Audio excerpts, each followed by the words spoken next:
We are in the Upanishads, translated by F. Max Muller, in two parts. Part 1. The second introduction here is the Talavakara Upanishad. This Upanishad is best known by the name of Kena Upanishad from its first word. The name of Brahmi Upanishad, or 7, can hardly be considered as a title. It means the teaching of Brahman, and is used with reference to other Upanishads also. And see the other part of the introduction, page 83. And that would be in the introduction of the meaning of the word Upanishad.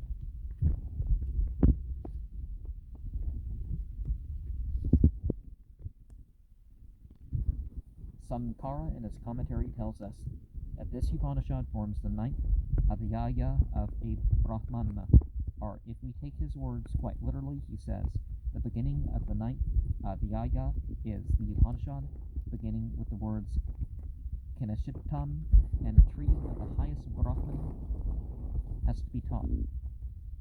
In the 8 preceding adhyayas, he tells us all the sacred rites or sacrifices had been fully explained, and likewise the meditations, vipassana on the prana, vital breath, which belongs to all these sacrifices, and those meditations also which have reference to the 5-fold and 7-fold samans.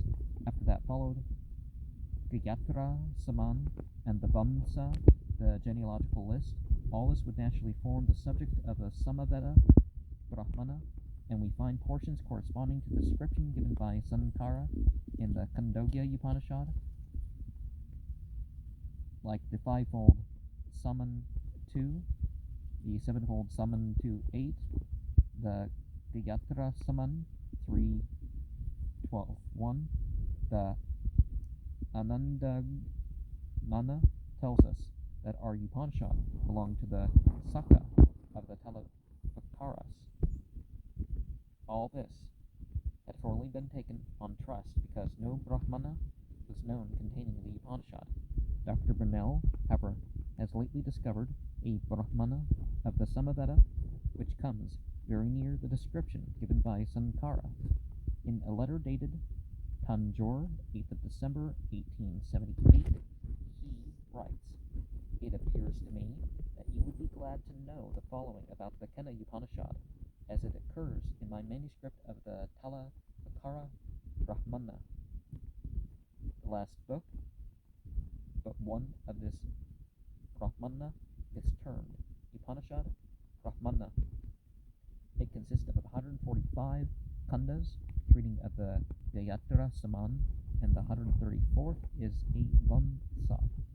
The Kena Upanishad comprises the 135th to 145th khandas, or the 10th Anavaka of a chapter. The 139th section begins Asa va idam agra asit, and so on. My manuscript of the Talavakara Brahmana agrees as regards to the contents exactly with what Sankara says, but not in the divisions. He says that the Kena Upanishad begins the 9th adhyaya, but that is not so in my manuscript. Neither the beginning nor the end of this Upanishad is noticed particularly. The last book of this Brahmana is the Arsheya Brahmana, which I printed last February. Among the teachers quoted in the Brahmana, I have noticed both Tanya and Satyayana. I should not be surprised to find it in the difficult quotations which are incorrectly given in the manuscript of Sayana's commentary on the Rig Veda. The story of Pala,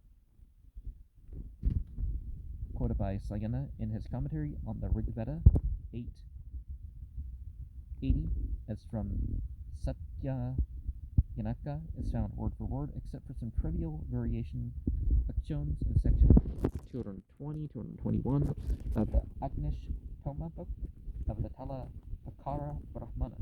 The Satyayanins seem to be closely connected with the Talavakara Saka from a communication made by Dr. Burnell to the Academy on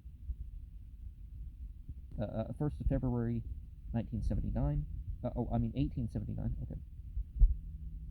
Forgot what century we're talking about.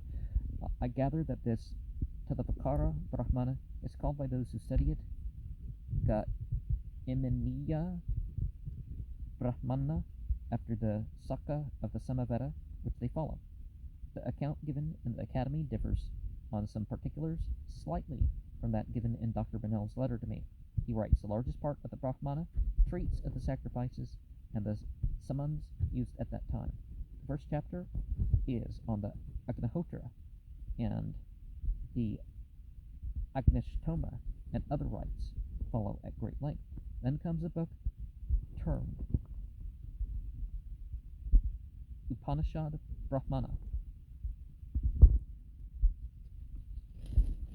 This contains 145 sections and 4 chapters. It begins with speculations on the Yatra Saman, followed by a Vamsa.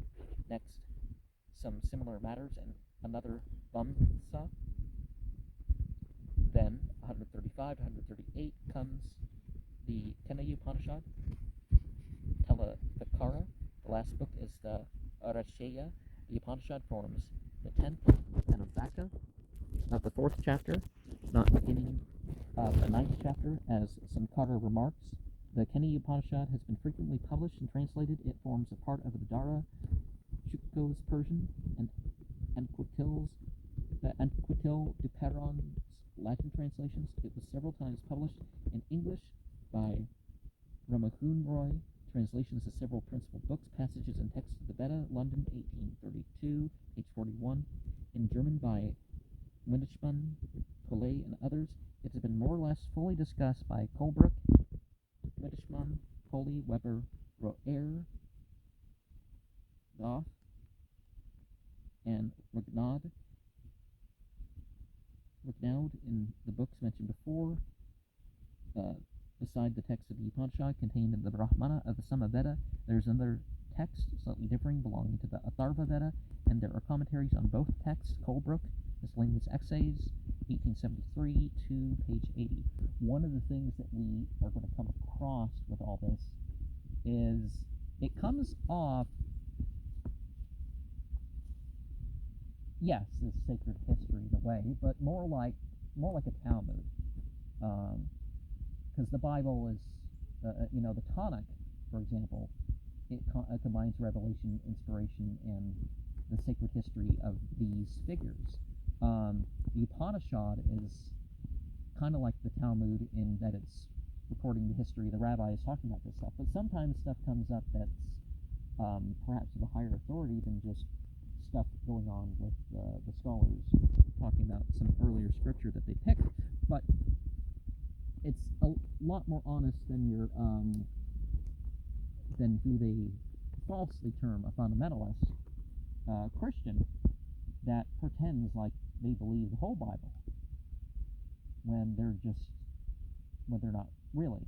So instead of saying, oh, well, I favor the book of John, that's where I get I don't really know about the other, some of them say stuff like that, and that's a lot more honest. Some, say, they pretend like they've never encountered a contradiction, yet they read the Bible.